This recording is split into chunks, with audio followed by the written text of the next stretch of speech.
Pemirsa, BPC Himpunan Pengusaha Muda Indonesia HIPMI Makassar bekerjasama dengan Badan Intelijen Negara BINDA, Pemerintah Kota Makassar, Dinas Kesehatan dan Polda Sulawesi Selatan serta Yayasan Anak Bangsa menggelar vaksinasi serentak di Mall Pinisi Point Makassar.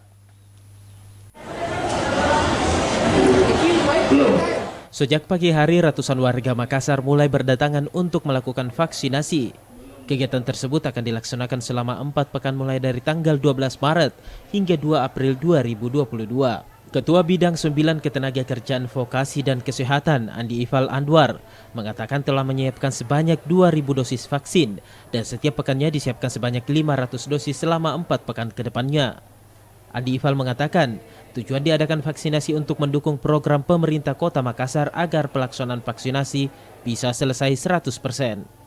Pada BPC HIPMI ini menyiapkan 2.000 dosis booster yang setiap pekannya kita menyiapkan 500 dosis, sehingga pelaksanaan vaksinasi ini akan berlangsung selama 4 pekan sejak tanggal 12 Maret 2022 dan berakhir di tanggal 2 April 2022.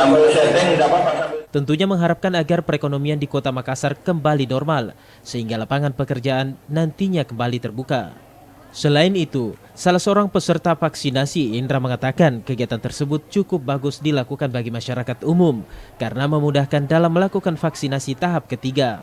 Tanggapan saya mengenai vaksin serentak di Pipo ini cukup bagus dan bermanfaat bagi masyarakat umum karena memudahkan bagi masyarakat untuk kita mengadakan vaksin ketiga ini.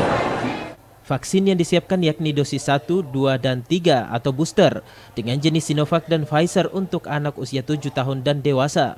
Adapun syarat warga hanya perlu menyiapkan fotokopi KTP atau kartu keluarga bagi yang belum divaksin. Sedangkan untuk vaksin kedua menyertakan kartu vaksin dosis pertama dan sertifikat dari Peduli Lindungi. Ardi Jaho, Celebes TV.